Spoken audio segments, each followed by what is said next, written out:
Hi. Um, Hello everyone. It is Speedy of Terra Productions coming to you once again. The date today is Thursday, October the 31st, 2013. So, yes, technically it is Halloween. I'm not, I'm not the type of person who does all that Halloween bullshit anyway, so moving on. Now, recently you may have seen that I uploaded a rant video.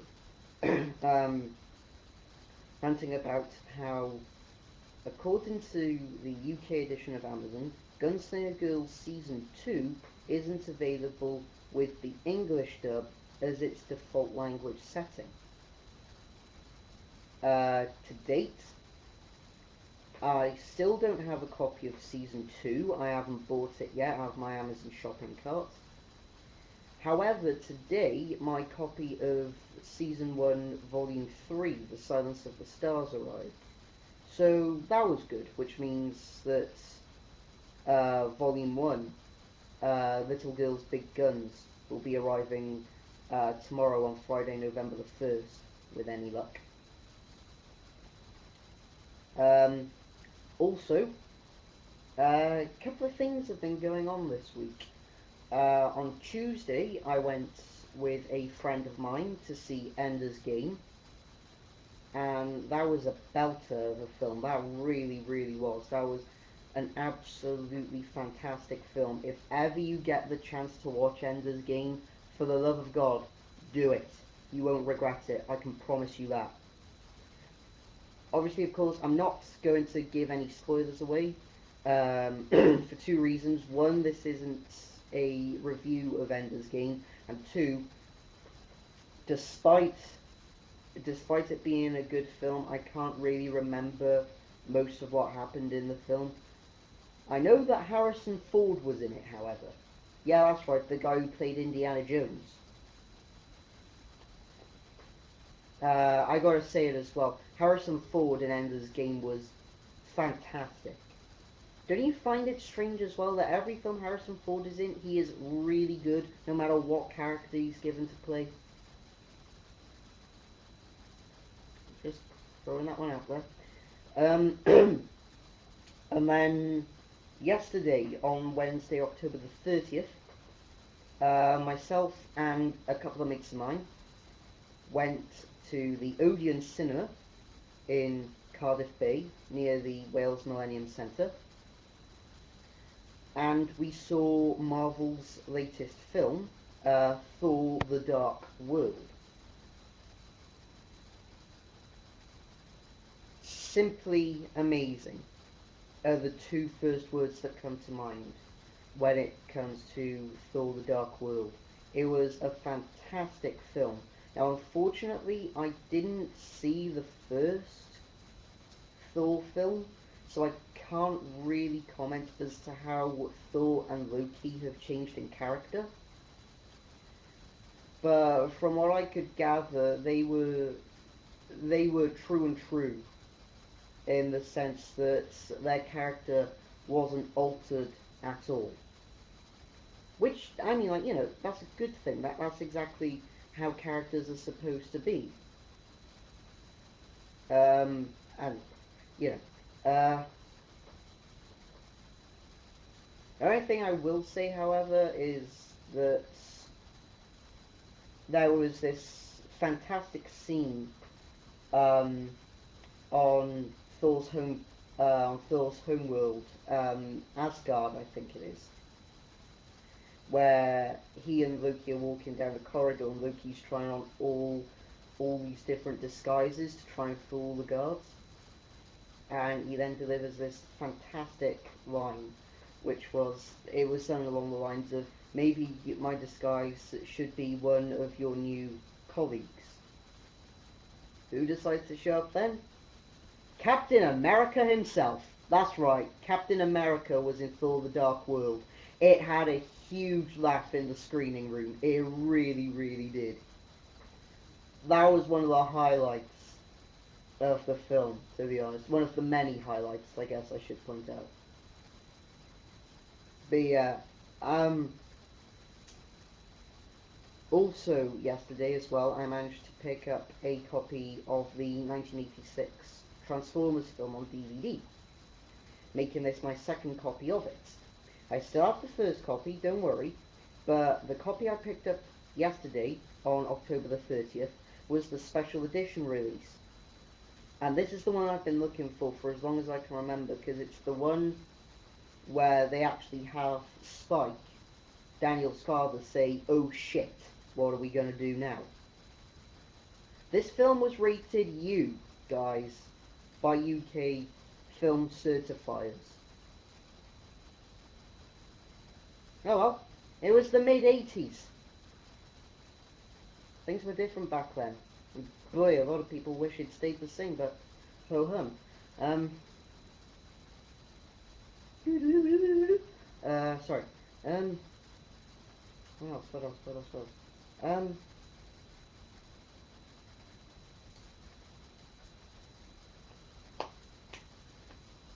Oh, yes, that happened as well yesterday, and this is actually the topic of the video. I should apologise for wasting 6.5 minutes of your time. uh, um, but yeah, yesterday I signed up to a UK cinema branch called Cineworld. And Cineworld is one of the two film branches here in the UK that are showing the best of Keen live from Berlin. One being Cineworld, the other being Odeon. And I wasn't prepared to go to Odeon because, well, their prices are, you know. So I went on to Cineworld, and it's there. It's booked. I am going to go see the best of Keen. I finally get to see them live. And I should point out, me going to see them live isn't the topic of the video. I should point that out straight away. The topic of the video is, well, that's just it. Musicians in general, modern musicians, in the sense that I was watching a Keen lyric video earlier today. I can't remember what song it was, to save my life. But there was one comment on it. It had like 30 or so thumbs up. It was a one-liner comment, and the comments went along the lines of, "They are the bright lights in the dark tunnel that is today's music." Yeah, I know what you're thinking as well. That's pretty deep. That's pretty damn deep. And, well, you know what? At the end of the day, that is more or less correct. Because back when music was good, a lot of people listened to their favourite musician or their favourite band because of the way they sounded, the way they were singing and stuff. Basically, their vocals. Whereas with today's music, that doesn't come into the equation. What does come into the equation for the fans is how much money they're making, what genre of music they cover, and the music that they use in their songs. And I just... why? I mean, okay, two really good examples, Katy Perry and Rihanna. Now, I'm going to be honest, Katy Perry and Rihanna, the pair of them have been blown out of proportion hugely. In the sense that, again, people only listen to them and are only concerned about how much money they're making, what genre of music they cover, and the music that they use in their songs. Their vocals doesn't come into it. And, like, you know, the college course I'm on is an all-male course. There are no females in it. And I have actually sat next to a couple of lads who have gone, Have you seen Rihanna's new music video? She looked fit in the bikini she was wearing in it. And I just sit there listening to all this, let's be honest, bullshit. If you're going to listen to a musician, a female musician, because of how they look in a bikini in their music video, then you're more or less wasting your time.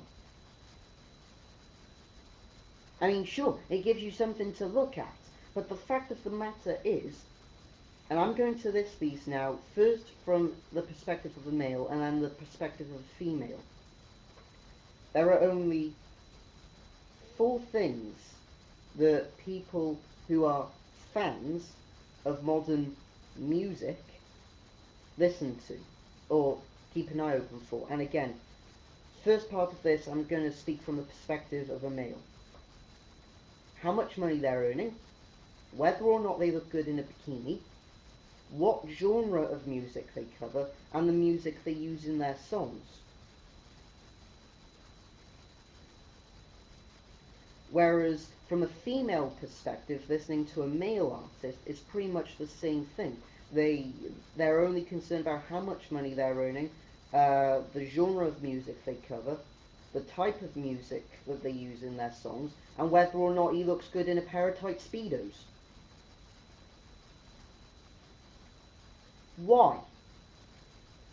Why is it now that with modern music the vocals have been cast aside? I mean, again, going back to the concept of using Katy Perry and Rihanna as 2 examples, they are overrated on a huge scale. They cannot sing to save their lives, they can't write their own songs to save their lives, there's nothing they can do to save their own lives. The only thing that those 2 people can do to save their lives is earn a good sum of money and try to look good in a bikini for all the male fans. Why? The vocals are just as important. Actually, no, allow me to rephrase that. The vocals are the most important thing of a song. I mean, again, as an example, take Keane, for example. Now, the deal with Keane is that, personally, they're overrated. But Keane, they're one of those bands who overrate themselves in a subtle manner. Katy Perry and Rihanna, on the other hand, they overrate themselves so much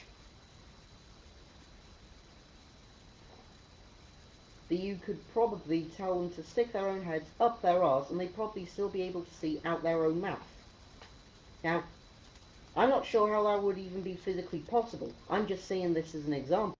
And I apologise if you heard that. But the fact of the matter is the modern music, not all of it I'll admit, but a majority of modern music is grade A horseshit.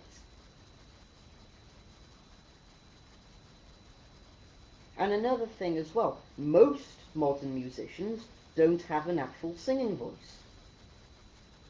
Like, for example, again, going back to using Katy Perry and Rihanna as examples, the amount of auto-tuning that are used for their songs is mad. It truly, truly is. The singing is auto-tuned. It wouldn't surprise me if all the instruments were auto-tuned. It's mad. However, and once again, going back to using Keane as an example, their lead singer, Tom Chaplin, has a natural singing voice. As, surprisingly, does Carly Rae Jepsen. Yeah, you remember that really irritating cow who did that duet with Owl City a few years ago. And I just...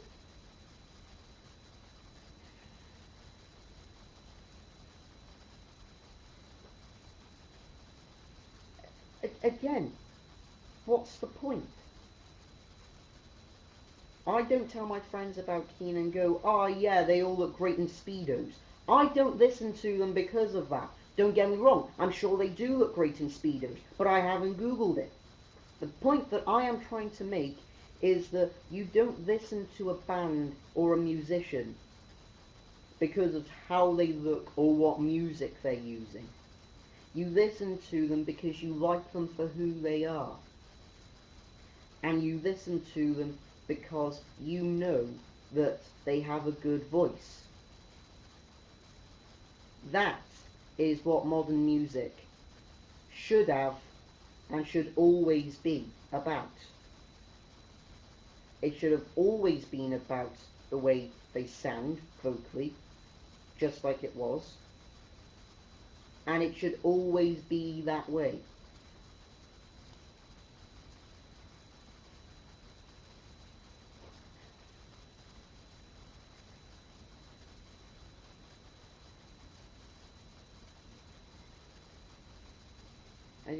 It disgusts me as well that the modern kids are listening to like all this rap and stuff about whores and drugs and stealing cars and and stuff like that. I find that absolutely disgusting. I mean, like, as an example to show just how much of an effect this has had on modern kids, I was walking back from my local chip shop the other day, and this white Volkswagen minivan pulled away. A kid who was no older than 7, maybe 8, maybe even younger, I don't know, gave the driver the bird and told him to spin on it. This is a 6 to 8-year-old child we're talking about. And do you know what caused that? Modern music. It has taken an influence on modern kids, and it is just destroying them.